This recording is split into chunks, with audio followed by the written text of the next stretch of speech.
Pendant ce temps-là, les nouvelles Ford Escort Cosworth sonnent la charge, surtout celle d'un François Delecourt en état de grâce. Touchette pour Didier Auriol qui perd plus d'une minute et qui abandonnera encore 37 secondes dans l'épreuve suivante en crevant à son tour. À la première, j'ai touché un petit peu la roue arrière gauche, ça c'est la voiture qui est trop large, j'ai pas encore l'habitude, donc j'ai fait une sortie un peu large. Décidément, ce Monte-Carlo commence bien mal pour le héros de la saison dernière. Les déboires de Didier Auriol ne profitent pas vraiment à Carlos Sainz, qui ne retrouve pas encore au volant de la Lancia les sensations qu'il éprouvait avec la Toyota. À Aubenas, à la fin de la première étape, Delecourt occupe la première place avec 1 minute 30 secondes d'avance sur Aguigny, 1:35 sur Biasion, 2:07 sur Auriol et 2:08 sur Carlos Sainz.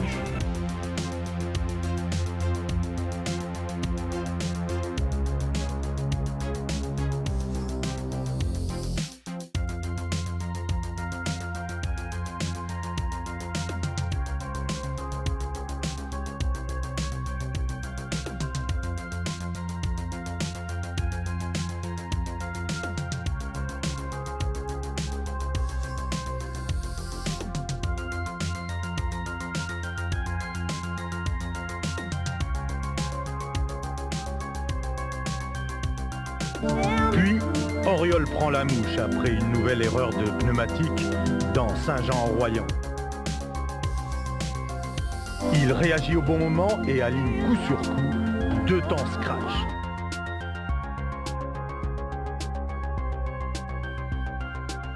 Cela lui permet de réduire son retard sur les 2 Ford. Auriol n'est plus qu'à 48 secondes de Biasion, alors que Delecourt caracole toujours largement en tête. J'ai simplement un petit peu modifié ma façon de piloter. Et voilà qu'Auriol redécouvre par enchantement les délices de conquête menées à la hussarde. Il se refait un petit pécule qui lui ouvre l'espoir de la fortune. Dans Trigance d'abord, il grignote 14 secondes. Puis dans l'éclus d'Aiglun, qu'il redoutait comme la peste, compte tenu du gabarit de sa Toyota, c'est 23 secondes de plus qui tombent dans son escarcelle.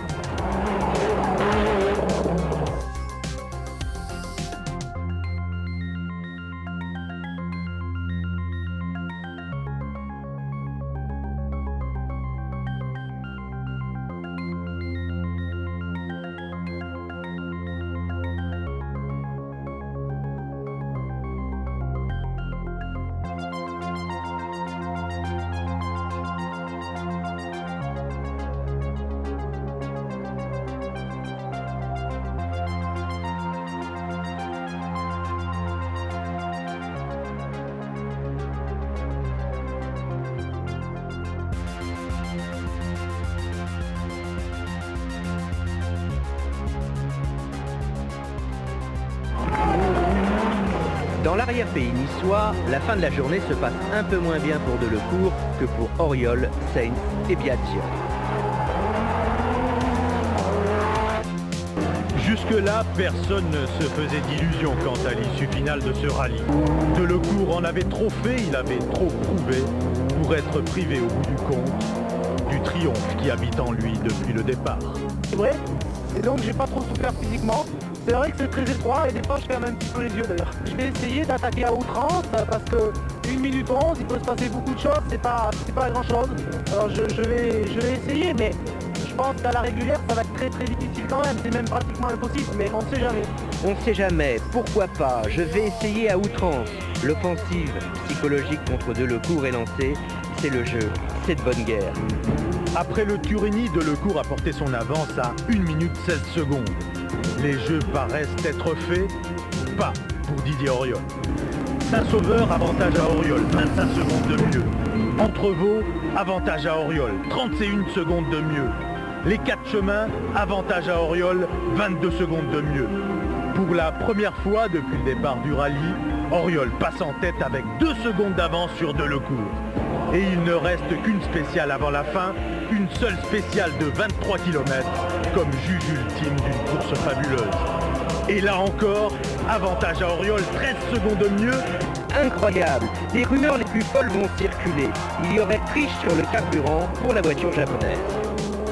En fait, les très bonnes performances de Sainz et de Lancia contredisent cette prétendue tricherie. Oui, Oriol et sa Toyota vont très vite, mais en même temps, les Ford sont moins véloces. Et on préfère garder l'image d'une course splendide où chacun se sera vidé les tripes, au-delà du raisonnable. Pour leur arrivée chez Toyota, Oriol et Ocelli offrent à l'équipe japonaise une somptueuse victoire acquise à l'arraché. Et dans le tohu-bohu d'une arrivée qui marquera toutes les mémoires, on ne voudra se souvenir que de l'image d'un beau vainqueur et d'un superbe battu pour 15 secondes seulement.